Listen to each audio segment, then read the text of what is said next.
What is up, guys? It's your boy Rick Gakis, and today we have the ultimate guide for the new Renegades expansion for Destiny 2, showcasing everything you need to know about how this expansion works. Upgrading and customizing your lightsaber, playing in the Lawless frontier efficiently to maximize your Syndicate gains, maximize the currencies you need, and most importantly, how to get a ton of easy, high quality loot. And so, let's get started. But just before we do, I got shotgun from behind. Bro, how do you know I was there, dude? This guy's hacking. This guy's cheating. This guy's using echolocation. Like, how do you know I was there, dude? Dude, he's probably just using a good headset. Oh, yeah. I should probably get one. Well, I just did with the new Astro A20X. Featuring Lightspeed Wireless, this thing is pretty darn sick. Now, it says it's compatible with Xbox, PlayStation, Nintendo Switch, and PC. But it's so much more than that. You see, it's going to come with this device here with two USB-C ports and actually will allow you to plug in two different devices at once. It also features Play Sync audio. So what this means is that you can seamlessly, with a touch of a button on your headset, switch between your PlayStation to your PC, or your Nintendo Switch to your Xbox, or whatever combo you can think of. Not to mention, it's extremely lightweight, under 300 grams. I actually have some A40s right here. The difference is crazy. I mean, I don't want to crap talk the A40s, but they might need to go on a diet, you know what I'm saying? Like, these are so light. And even though it's wireless, it has an impressive 40-hour battery life, or 90 hours if RGB is turned off, so it can handle even those 48-hour raid contest modes. So guys, Christmas is coming up. Don't go another year with a subpar headset or, God forbid, speakers. Get yourself the Astro A20X by clicking the link in the description down below, and doing so will get you a discount as well. Definitely, guys, get on it. Alright, now the first thing you want to prioritize is beating the Renegades campaign. Most of the things we're going to talk about unfolds after that. However, during the campaign, you will actually play through the exotic mission to get your Praxic Blade exotic sword, aka the lightsaber. If you haven't done that yet, I have done a guide on how to beat this mission. It can be fairly complex at times, linked right up above. However, as soon as you've done the campaign, you're going to get two different quests. One is to start upgrading your Praxic Blade, and the other is to enter into the Lawless frontier and start doing that portion of the endgame. So let's first start with what we've already mentioned, the Praxic Blade. So your quest is going to be to replay the Fire and Ice exotic mission to earn a different color dark matter crystal, the opposite of whatever color you earned at the start, either green or blue. However, when you play through the Fire and Ice exotic mission after the campaign, there's actually a bunch of hidden secrets within. You can unlock already 3 different exotic catalysts in this mission. So if you want to know how to do that, again, I've done a guide on how to unlock all of them, currently available, linked right up above. But that is something you should prioritize if you want to be using your Praxic Blade a lot. All of these catalysts are very, very impactful. Now, in addition to those catalysts, we actually have more components you can start to unlock. First of all, we have the cores.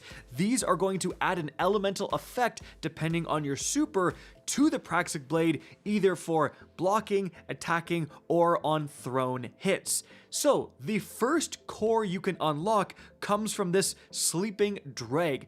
Now, I believe he can spawn in several different locations within the Tharsis outpost. This is just one location near where you land initially, so you can simply reload constantly until you get this guy.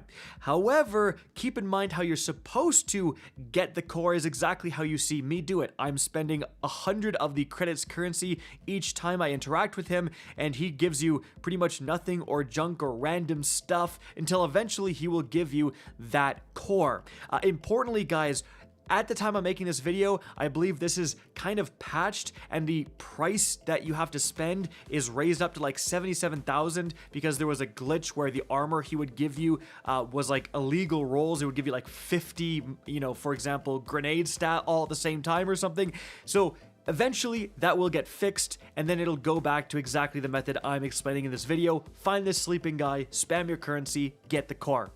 Now, the other core you can actually access is available at the time I'm making this video, but it may disappear soon. If you enter into the Cantina, guys, seemingly during the weekend, these guys showed up at the same time as Zur. Over to the right of Anor, you actually have like the Queen's Guards showing up here with different things you can spend your credit currency on. You have the new exotic for Renegades I could buy, and then you have the core also available to buy here, and then behind that was an Ascended Shard. So that is 2 of the cores, with the other one I believe being in the dungeon. Now, after that, we have the Dark Matter Crystals, aka the lightsaber colors. So, if you hover over these different crystals, it will tell you the source of where to get it. Most of these are acquired through gameplay. So, some quick tips involving these. First of all, guys, for the ones that say from Lawless frontiers on a certain planet, Mars, Europa, or Venus, they're just going to be a random drop at the end of the activity. It's not like you find them somewhere on the map. For the Invader one, the red crystal, apparently you can lose the invasion, like get killed 3 times and go back to orbit, and people are saying they've still got it when that happens. And then finally, guys, for the yellow crystal, it's actually from the all-new exotic order. If you want to know all about that, it's actually a fairly complex system. Check that video out. It's linked right up above, guys. Now, the next thing you can start unlocking for your Praxic Blade right away is going to be mods you can put on to increase the impact, increase the guard efficiency, or increase the charge rate. These mods come from the 3 different syndicates. Specifically, they come from leveling them up. The higher you level these syndicates, the better version of those mods you're going to get. So, let's shift the conversation over to those syndicates, and specifically the broader topic, which is how the heck does the Lawless Frontiers work? Well, the first thing you're going to do is the Territory Wars quest given to you after you complete the campaign. And one of the first things it wants you to do is pledge to one of the 3 different syndicates. You have the Totality Division, the Cabal, you have the Tharsis Reformation, the Vex, or you have the Pikers, the Fallen. Now, if you're wondering which syndicate to pledge to, I've actually done a full video breaking down the value each syndicate brings when you level them up. Check it out, it's linked right up above. But to quickly summarize for this video, essentially there's 3 key factors, 3 key things that each syndicate brings for leveling them up. First of all, you have a specific Renegades weapon. Each syndicate sells a different Renegades weapon, and when you level that syndicate up, they offer more discounts for that weapon. So if you really want, for example, the new heavy sniper, you may want to align with the Pikers because that's the weapon associated with them. The next thing they offer is different upgrades for your Praxic Blade. Each different syndicate offers a different catalyst for the Praxic Blade. So if you want the one that improves your charge rate so you can throw it more, you're going to align with the Totality Division. And then the third thing they offer is exclusive Renegades abilities that you could use in the Lawless Frontier. So the top ability is actually going to be available off the get-go, no matter if you haven't aligned or even haven't leveled up with that particular syndicate. But the second ability is exclusive. You only earn it after leveling that syndicate up enough. So, for example, if you want the Walker, the Behemoth, you need to level up the Totality Division, the Cabal, to get it. Again, my video talking about which one to pick breaks down all of those in more detail. So, the really important thing to know, and I think where a lot of people are getting confused, is that the way you increase your reputation, the way you level up each syndicate, is actually far more complex than you may initially think. For example, I can pledge to the Totality Division, but I can level up the Tharsis Reformation while I'm pledged to the Totality Division, right? And that is all because of the contracts system. So how does the contracts system work? Well, you can view your contracts if you open up the Renegades map, so the Lawless Frontiers map. You see all the different nodes, the 3 planets you can select. You know, in the middle is the Tharsis Cantina, but off to your left, you can see this list of rotating contracts. So, you're going to get a priority contract depending on who you've pledged to. You get 1 priority contract a day. They do not stack. So if you miss doing your priority contract for a day, you log on the next day after reset, you won't get 2 in a row. You just get the one for that day. Every time I've gotten a priority contract, it's worked the same. I have to do 2 different Lawless Frontiers activities. I have to successfully exfil, so you have to get back on the ship at the end, on 2 maps that are controlled by the opposite 2 syndicates that I'm pledged to. So if I'm pledged to, again, Totality Division for an example, it wants me to do missions in Piker or Tharsis controlled territory. Then after that step is done, there's another step to do either, again, a Piker or Tharsis controlled territory in the contested zone, right? Which is going to be the red icon on your Renegades map. Now, if you're still a bit confused on what counts towards your priority contract, look for these blue arrow symbols. These will actually appear beside any nodes that will progress your priority contract. So you can just look for these. That'll complete the priority contract. It'll give you a big chunk of rep. Now, then you have the normal contracts. And these are very important because you're always going to have 3, 1 for each different syndicate. And depending on what syndicate they're for, that is the reputation they will give. So even if I'm aligned with the Totality Division, the Cabal, if I complete the Tharsis Reformation, the Vex contract, it just straight up only gives me Tharsis rep.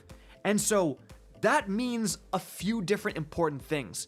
First of all, it means that if you're trying to rank up a particular faction, if you really, really want to max out your behemoth for the Totality Division, it means you really want to be almost ignoring the contracts for the Pikers and the Tharsis because they will not help you at all in leveling up the rep for your Totality Division, right? With that being said, if you can do multiple contracts at once, that is very valuable because rep is rep. Eventually, you're going to want to, increase the rep of all your different syndicates. So often you will have, the priority contract is going on, like I've said, and then maybe the Totality Division contract wants you to just put on a Totality Renegades skill. So you put on the Behemoth or the Drop Pod, and that counts for that. But that means if the Piker bounty just wants me to do a bounty hunt, well then hold on, I can pick a, mission in the contested zone controlled by the Tharsis for my priority contract.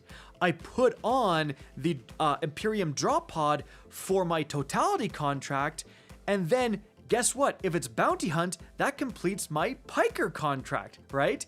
And heck, if the Tharsis one wants me to do either the Totality or the Piker controlled zone, maybe I could switch over to bounty hunt in a Piker zone and get all 4 contracts done at the same time. My priority contract and all 3 syndicate contracts. And yes, I've done that. I have done missions that complete all 3 of the normal contracts and the priority contract at the same time. So that is hyper efficient. But again, if you are trying to focus a particular syndicate, you don't want to ignore the contract of your main syndicate to try to overlap the other 2 non-aligned syndicates. And the reason you'd want to do that is because of this particular upgrade from Spider, guys. This is the most important upgrade in all of Renegades because it will increase the tier of your loot by 1. So if you're earning tier 3s right now, you get this upgrade, you instantly start getting tier 4s guaranteed from everything. Anytime you're earning a tier 3, then you're going to be earning a tier 4. If you're earning tier 4s, this is what upgrades them to tier 5. This is literally turning on the tap. I was rarely getting tier 5s. Now I get nothing but tier 5s for doing the Lawless Frontier. Again, did a full video and breaking down the specific strategy on what you want to do to earn this, so definitely check that out as well. But that's why you may want to kind of force align with one singular syndicate, because how you earn that upgrade is to max out the rank of one syndicate. Okay, So, moving on from there, guys, while you're doing the Lawless Frontier, you're also going to be earning several different types of currency. You're going to be earning secret exotic keycards. How does all of that stuff work? Well, let's break down the different Renegades currencies. Now, you can see these currencies when, again, on your Renegades destination map, you tab over to where the contracts are, and then there's another tab called Wallet. And in here, you can check on your different currencies. So the first one is Salvage. You've probably noticed this currency pop up. You get it every time you dismantle loot from Renegades. Doesn't matter the tier. Tier 1 or Tier 5, you get 1 salvage. Now, what you do with this salvage is that in the Tharsis outpost, you go there and you head to this particular vendor, kind of behind where the bazaar is, and you can exchange 10 salvage for either you can pick a weapon or an armor piece. Now, this, along with some of the other currencies we'll talk about, is one of the currencies you want to hang on to until you get that spider upgrade to increase everything by 1 tier, because it will impact this. So don't spam your salvage trying to get god roll weapons until after you've gotten the upgrade to increase the tier of all of the rewards you would get from spamming said salvage, right? Now, the same thing applies to the next currency over, which is your credits. So, you're going to earn some credits for completing the contracts we just looked at, but mainly you get a bunch of credits every time you complete a Lawless Frontiers activity. You can see I get over 2,000 when I deposit all my lockboxes in this object when I'm completing my Lawless Frontiers activity. We're going to talk more about lockboxes in a sec. Now, you're also going to just outright get credits often alongside lockboxes for opening up chests in the Lawless Frontier.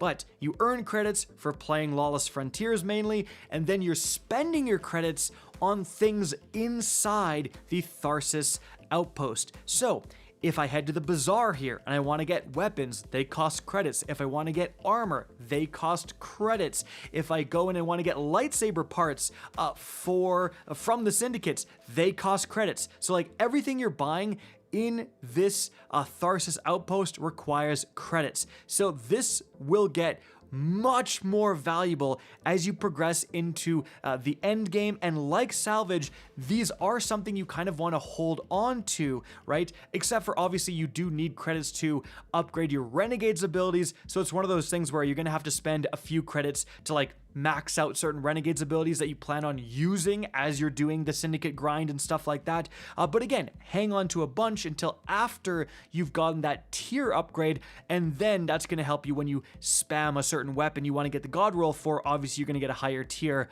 of that weapon. Now, after that, we have another currency here with dark matter ingots. Again, you're going to earn some from completing contracts.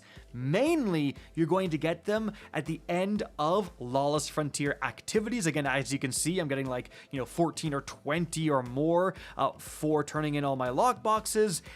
But you can also actually exchange your death marks, which we'll talk about in a sec, for dark matter ingots at Spider. You pretty much never want to do this. The rate is terrible. 2 death marks for 1 ingot. Don't do this, guys. But regardless, dark matter ingots have only one purpose. You head to the Tharsis outpost, go to whatever syndicate area you want, and in these areas, you will find a chest where you can turn in 10 dark matter ingots and you get a Renegade's weapon or armor piece, but you also increase the reputation of that syndicate by 100. Now, importantly, this actually doesn't even need to be the syndicate you're currently pledged to. If I'm pledged to Totality, I believe I can still go over to Tharsis and spam their chest if I want those rewards, guys. But really, you're not going to want to do this. As I said previously, you really want to earn that spider upgrade, and to get that upgrade, you need to max out 1 syndicate. So this is the one currency you're not holding on to. You want to be absolutely spamming all of your dark matter ingots, funneling them into one particular syndicate until you max it out so you can get that spider reward, guys. Now, after, obviously, you're just going to use them on whatever other syndicate you're leveling up. However, there is a feature that could throw a massive wrench into pretty much everything I just said, and that is when you do a priority contract for a particular syndicate, the next day after reset, if you go to the opposite syndicate's pledge flags, as you can see, they sometimes offer a daily bonus for switching off of your currently pledged syndicate. You get 50% more gains for reputation, ingots, like everything. So this is really going to depend on where you are in leveling up your different syndicates. If you go really hard one day on, Tharsis Reformation, you're more than halfway through, it might be worth just sticking with Tharsis, right? Trying to max it out. But let's say you didn't get to play a bunch the previous day, you just did the priority contract, and the next day you see this at the opposing syndicate's flags. It might be a good idea to switch over. If you're going to spend like all day grinding with that 50% bonus, it is worth it to switch. Now, the problem is that, okay, well, what do you do the next day? Do you switch again? At some point, you're going to have to commit to a certain syndicate to go and get that spider bonus, but this is something you need to pay attention to, and certainly, once you already get that spider bonus, you frankly want to be switching all the time, because there's no reason, if you're just leveling up the other two syndicates, to not just switch all the time and increase your rewards and gains and all that stuff, because again, this is going to result in more currencies as well, which is going to help you regardless of leveling up your syndicates. Alright, but moving on from there, the next currency, the next item you can get is exotic keycards. So these will randomly drop in Lawless Frontier activities. Often you get them out of chests, like secret chests, in between encounter chests. And they're going to tell you a specific map you need to go to. So in this example, it's Selena Moraz. That's how I would say it. You're going to you're going to where Selena is, and on Venus particularly, you can see like the name of the map is literally matching the key card. That's the one you want to go to, and you're gonna have to explore around that map to find that particular exotic key card location. Now, the easy way to do this is like if you're going into an area you have a keycard for, just bring a recon drone. As you can see right here, unlocked at level 3, it will reveal the location of these keycards, or where you enter the keycards. And you can see that location like right here in the background gameplay, super easy to see. It's just where you have two chests close together. That's where you head to, and that's where you interact with your keycard. You open it up. There's always going to be like two, again, kind of secret chests that will usually just give you lock boxes, and then there's always like a special chest that will actually take up your keycard that will give you usually an exotic armor piece, and this tends to be the new exotic armor piece for whatever character you're playing that came with Renegades. Now, importantly, guys, if I have a keycard to Selena, and I go there and I unlock it, my teammate who has a keycard to Europa can actually use his keycard at my Venus location, and it'll use up his keycard. He will get an exotic reward, and yeah, so as long as one person can access the keycard location of the map you're currently on, the other people who have different keycards can also redeem those keycards at that particular location, right? So keep that in mind. And then, guys, the final currency we have is death marks. Now, you're going to earn these, no surprise, from playing Lawless Frontier activities. Spider will have a one-time gift of 5 death marks right after the campaign, so keep that in mind. And you use death marks on invasions. So in order to matchmake into the invasion node, you must have at least 1 death mark. Now you can actually open up your wallet and wager up to 3 death marks, where if you complete your objective, so you can see right here, I wager all 3. I match with one other person, so when you're invading, you can either invade like someone's Lawless Frontier PvE game, and then you're against a full team of 3, or you can match with another invader, and it's a 1v1. So I win my 1v1, and because I wagered a bunch of death marks, I get a bunch more rewards.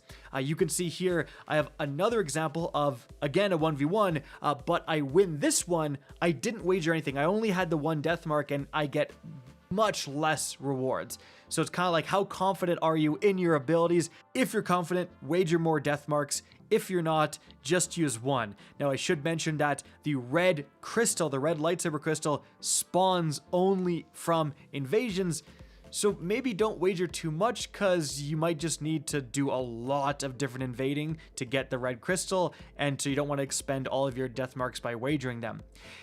Regardless, guys, that's it for the currencies. So a lot going on already, and finally I'm going to end here with some general tips for the Lawless Frontier.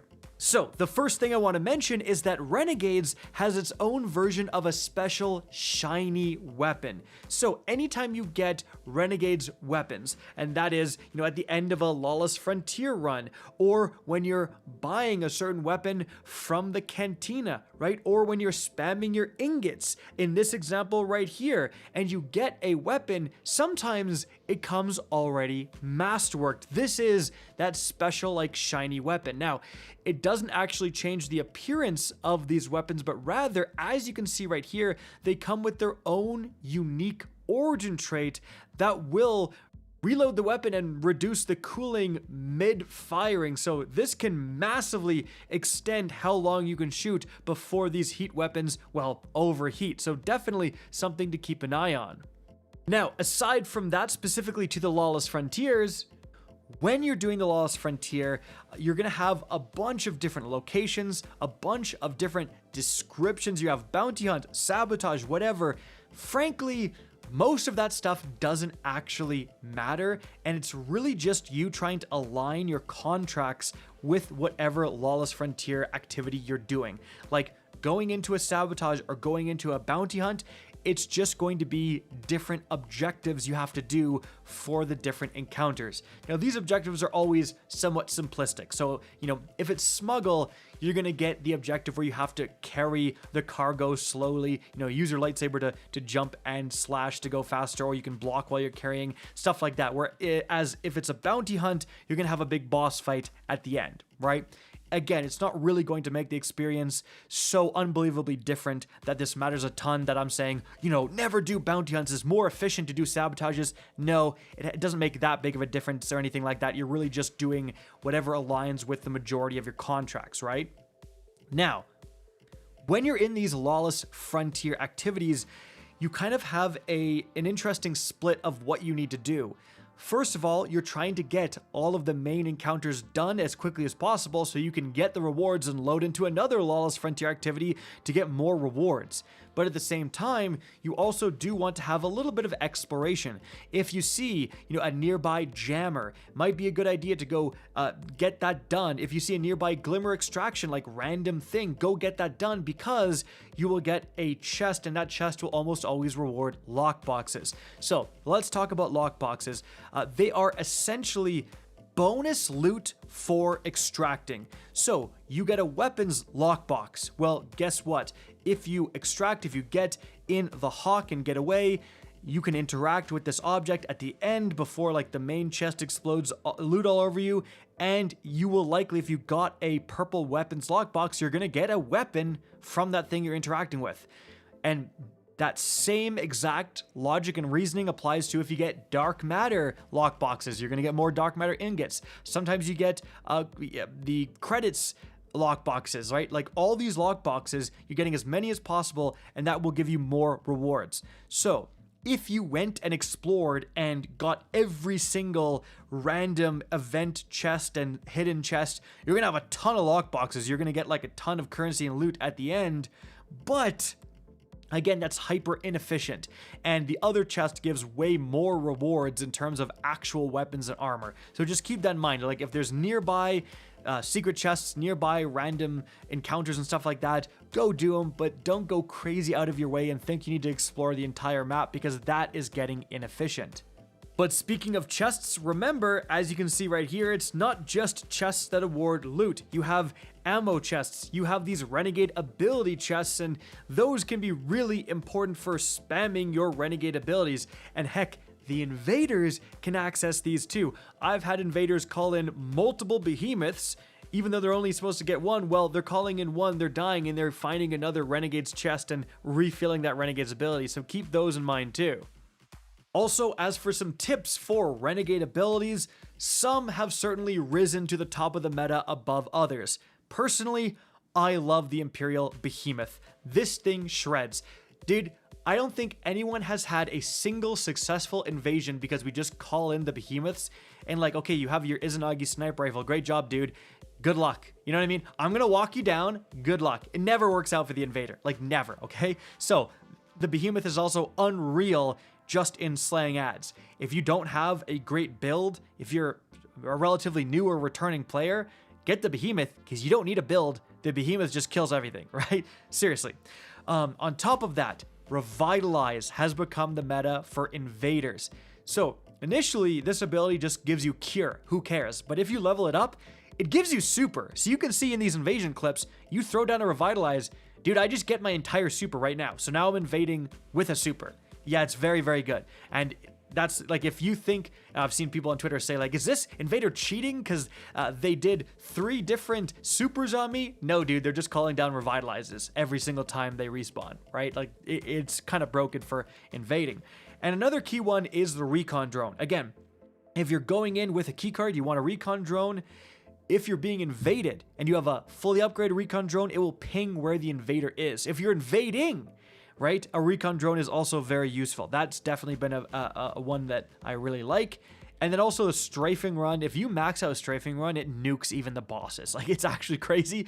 Strafing run is one of the probably the most underrated Renegades ability right now. I have a friend who fully maxed it out and he just nukes every time we run across a boss or a bunch of enemies. He just throws it in and just nukes them.